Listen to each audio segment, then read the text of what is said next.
আসসালামু আলাইকুম। সকাল ৯টা বেজে ২৫ মিনিট। আজ শনিবার। বাংলাদেশ বেতার কক্সবাজার। স্থানীয় খবরে স্বাগত জানাচ্ছি জাহিদুল হক সুমন।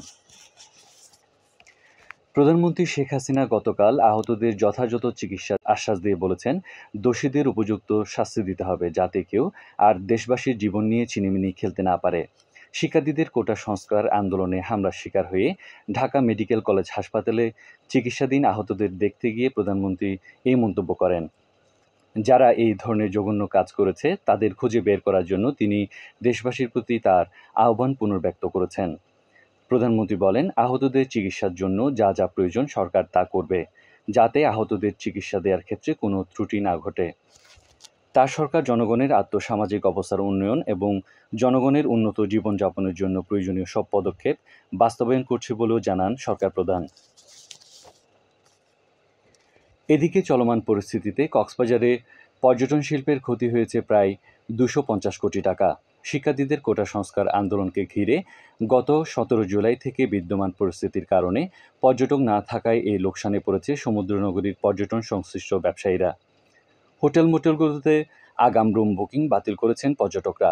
আগামী ৫ দিনে কোনো আগাম বুকিং নেই।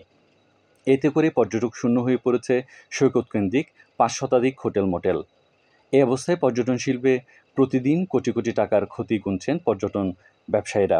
গত ১০ দিনে এই শিল্পে প্রায় ২৫০ কোটি টাকার ক্ষতি হয়েছে বলে দাবি করছেন ব্যবসায়ীরা। পরিস্থিতি স্বাভাবিক না হলে এই ক্ষতির পরিমাণ বাড়বে বলেও দাবি তাদের। Cox's Bazar chamber of commerce and ইন্ডাস্ট্রির সভাপতি আবু মুর্শেদ চৌধুরী খোকা বলেন, বৈষম্যবিরোধী ছাত্র আন্দোলন শুরুর পর প্রভাব পড়েছে কক্সবাজারের পর্যটন শিল্পে। কক্সবাজার মোটেল গেস্ট হাউস মালিক সমিতির সভাপতি আবুল কাশিম শিকদার বলেন, চলমান অস্থিরতায় বিপর্যস্ত হয়ে পড়েছে কক্সবাজার পর্যটন শিল্প। এটি এই শিল্পের জন্য চরম উদ্বেগের।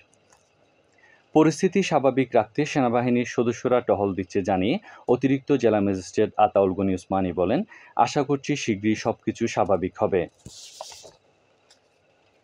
উখিয়ায় বঙ্গবন্ধুর আদর্শ ও মুক্তিযুদ্ধের চেতনা বাস্তবায়ন প্রকল্পের আওতায় নির্বাচিত শিক্ষা প্রতিষ্ঠানে বই বিতরণ করা হয়েছে। মাধ্যমিক শিক্ষা অধিদপ্তর আয়োজিত উপজেলার ১৭টি উচ্চ বিদ্যালয়ে পৃথকভাবে এইসব বই বিতরণ করা হয়। মুক্তিযুদ্ধের চেতনায় উজ্জীবিত ও সঠিক ইতিহাস জানার জন্য শিক্ষা প্রতিষ্ঠানে বঙ্গবন্ধুর কর্নার স্থাপন সহ শিক্ষার্থীদের মাঝে মুক্তিযুদ্ধ বিষয়ক বই বিতরণ করা হয়েছে বলে জানিয়েছেন উপজেলা একাডেমিক সুপারভাইজার বদরুল আলম। মাধ্যমিক শিক্ষা অধিদপ্তর ও মুক্তিযুদ্ধ বিষয়ক মন্ত্রণালয় যৌথভাবে মাধ্যমিক স্তরের শিক্ষার্থীদের জন্য এই উদ্যোগ গ্রহণ করে। এদিকে কোটা সংস্কার আন্দোলনকে ঘিরে সংগঠিত সহিংসতায় কক্সবাজার সদর মডেল থানায় ৫টি এবং চকরিয়া থানায় একটি মামলা হয়েছে। এতে ৩২৩ জনের নাম উল্লেখসহ অজ্ঞাত আসামি করা হয়েছে প্রায় সহস্রাধিক ব্যক্তিকে। পুলিশ সহিংস ঘটনার সাথে জড়িত থাকার অভিযোগে ৫০ জনকে গ্রেফতার করেছে। পুলিশ সুপার মোহাম্মদ মাহফুজুল ইসলাম তথ্যের সত্যতা নিশ্চিত করেছেন। তিনি বলেন, বিভিন্ন সোর্স ও সিসিটিভি এবং ভিডিও ফুটেজ দেখে হামলায় অংশ নেয়া অপরাধীদের চিহ্নিত করা হচ্ছে।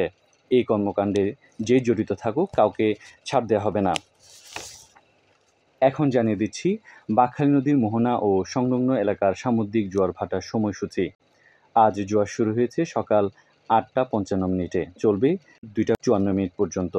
ভাটা শুরু হবে ২টা ৫৪ মিনিটে, চলবে রাত ৯টা ২৫ মিনিট পর্যন্ত। খবর শেষ হলো। আমাদের পরবর্তী খবর প্রচারিত হবে আজ দুপুর ২টা বেজে ৫৫ মিনিটে।